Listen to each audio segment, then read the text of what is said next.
that we can review later. So group one, what question or questions do you have for me about Indonesia? Okay. Why did this country can join G20? Okay. Why could it join the G20? Okay. Whoops, somebody's in the waiting room. It looks like somebody, Ego lost his connection. Okay. Maybe he's coming back. Okay. There we go. Okay, so that's a good question. I'm going to take all the questions first. Group two? Yes. Yes. How is Indonesia's education? Is it high in quality or lower? Okay. And how about literacy?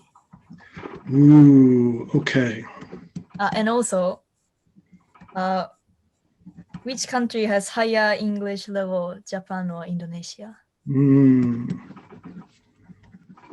Okay. All right, good questions there. And room three, please. Yes. Yes. What is the most popular religion in Indonesia? Okay. Most popular religion. All right. And room four.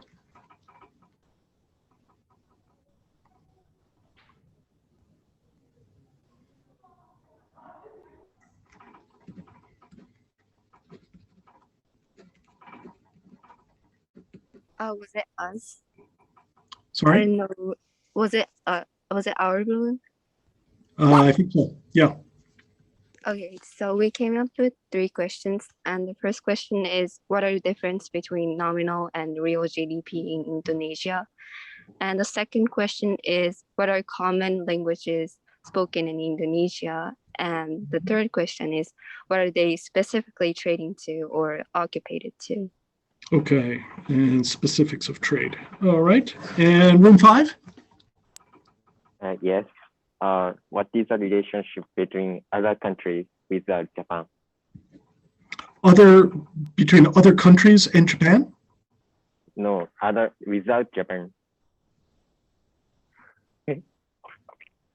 Oh, you mean Indonesia's relations with other countries besides Japan? Yes. Okay. All right. Okay, good. All very good questions. Some of these I know the answer to for sure. Some of them I think I know the answer to, and some of them I'm going to have to do a little research and find out more about. Okay. Why was Indonesia able to join the G20? I think that's pretty much just it's a product of the size of the economy and that it became a democracy. So joined in 2008, its economy had become quite large, and it had been a democracy for about 10 years at that point. So they were able to become a G20 member. I'm going to skip ahead a little bit to the last question. How does Indonesia relate to other countries besides Japan? So we know that Indonesia has a very good connection with Japan. How about other countries? It's complicated, and we would have to answer that question for each different country, of course. But Indonesia also has a very close, but also sometimes difficult relationship with Australia. If you recall from the map on the slides, or you can look back later, Indonesia is very close to Australia. So there's a lot of trade, there's a lot of communication back and forth between people, connections between universities. So there's very strong connection with Australia. It's a difficult connection sometimes, partly because of issues of racism in Australia.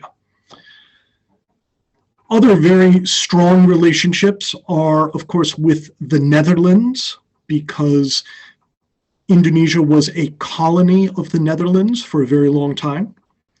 And Indonesia also has very strong relationships with the United States. And again, this has good and bad qualities.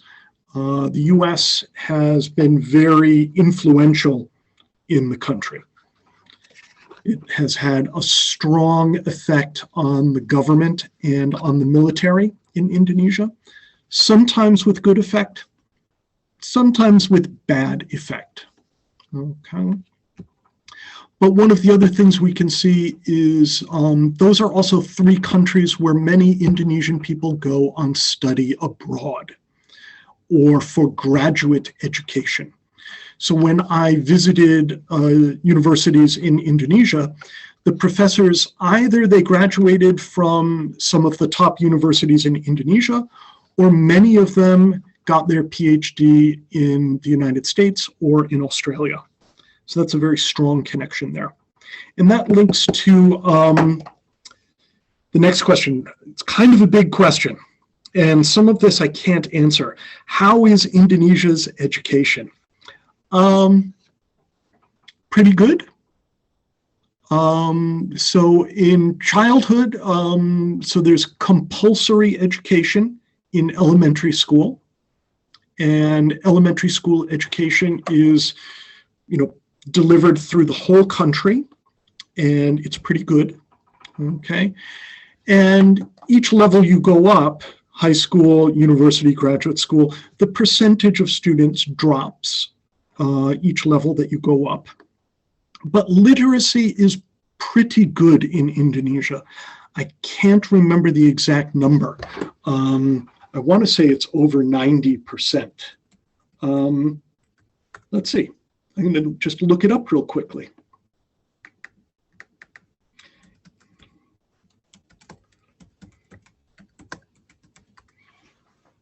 (95.66%) according to Google. So the Indonesian education is pretty fair to many people. Okay. Now, there are some problems with university level education, but it's getting better each year. Then the last question, how is the level of English between Japan and Indonesia? I don't know the answer to that question. I really don't. And it's very hard. That's a hard question to answer in that form, because it's very hard to measure like level of English. If you visit a university in Indonesia, everybody speaks English. It's pretty much expected at university level. Partly because there are very few university level textbooks in Indonesian language. So if you want to use a good engineering textbook or economics textbook, you need to use an English language textbook. So at university level, English is much higher in Indonesia, in my experience. In tourist areas, people speak English very, very well, but then in other areas, not so well. So it depends which part of the economy you are comparing. Let's see, so if we go on, two more questions about religion and about the economy and trade. What is the most common religion in Indonesia? So the most common religion is Islam. Indonesia is the largest Muslim country in the world by population. And that's another part of its relationship with other countries around the world. So Islam is by far the most common religion. There are also Christians, Catholics, Hindus, and Buddhists. And everyone in Indonesia is required to choose a religion. it's a little bit different from most countries. So on people's identification cards, it tells what religion they are a member of. You don't have to believe it, but you have to choose one. And so everybody has an officially chosen religion. And the final questions are really about the economy. And I think your question was about the difference between nominal and real GDP? Or did you mean nominal and PPP GDP?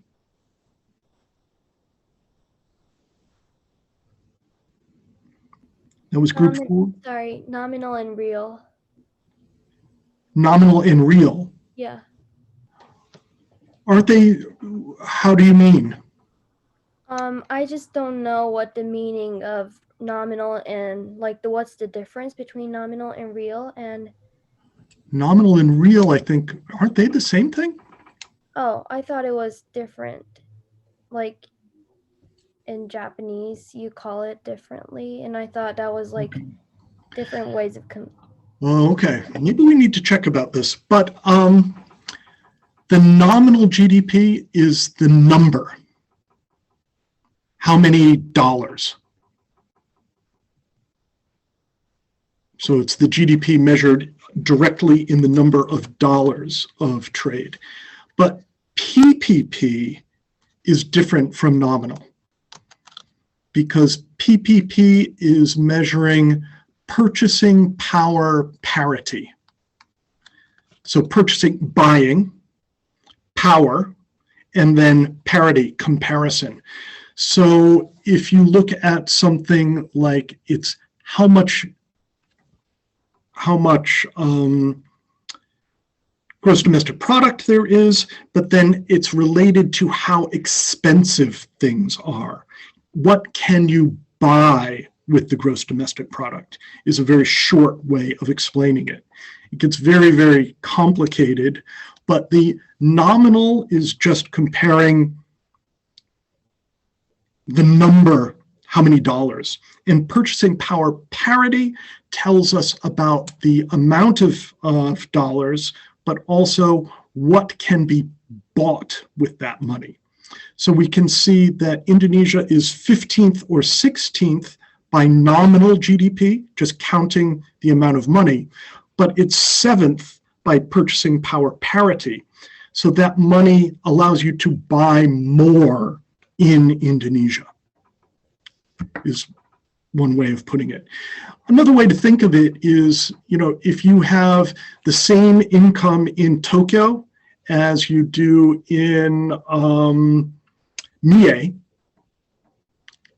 you have a smaller apartment in Tokyo, and in Mie, you have a bigger house. So you have more purchasing power in Mie with the same income.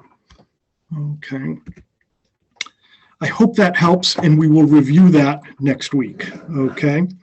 The other questions from that group were the common language.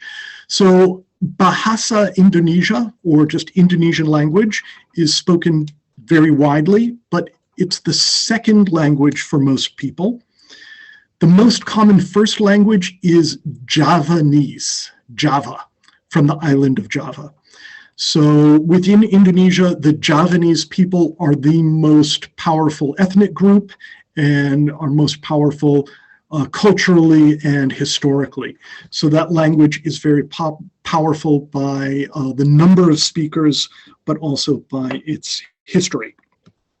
And finally, trade. I'd have to look up the exact details on trade, but much of Indonesia's trade has been exporting commodities. So especially things like palm oil, wood, and wood pulp for making paper. So those kinds of natural resources are exported to Japan. Also petroleum, some oil and natural gas, but a lot of natural resources. And Indonesia is starting to move more into manufacturing. So yeah, next time you buy a product at Don Quixote or something, look at it and see it might say made in Indonesia. especially things like low-end manufacturing like clothing or furniture. And then from the other side, Japan exports a lot of, the same things that it exports everywhere. Home electronics, cars and motorcycles, software, finance, entertainment, things like, let me grab this. There's one more. These are Japanese manga that have all been translated into Indonesian. They're hugely popular there. So a lot of entertainment is also exported from Japan to Indonesia. And also Japan has invested quite a lot in local production in Indonesia. So Japan exports a lot of Honda motorcycles and Toyota cars, but they also manufacture a lot of motorcycles and cars directly in the country. So you see made in Indonesia Toyotas. So that was a quick, but I also recorded this, and I will put this recording online also. And things that we need to look at in greater detail are closer examination of the GDP, and also to look into a little bit more detail in the trade. And we'll look at that in more detail in a future class, okay? Also, some of your questions about religion and language are also coming up. So I will have a lecture about history and also about culture. All right. Any questions right now? Anything else? All right, let's do it again. I'm going to put you back in your breakout rooms for a short time, for about 5 minutes, and just check together my answers to your questions. Okay, check together my answers to your questions. And if you need any more explanation, I will help you. So we'll just do this for about 5 minutes. Okay, same leaders again, please. Here we go.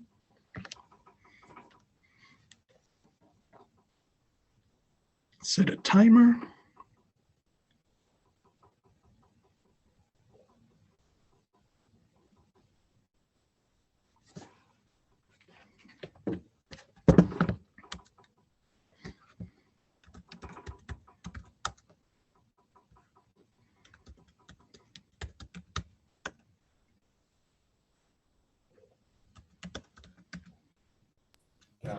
Excuse me. Yes. I can't moving on breakout room. Okay. Right, because Sorry. you lost your connection before. Do you Yes. remember who were you in a room with before? Maybe I was group one. Group one? Yes. Okay. I will add you to group one again. Sorry Thank about you that, very Abel. much. Here you go.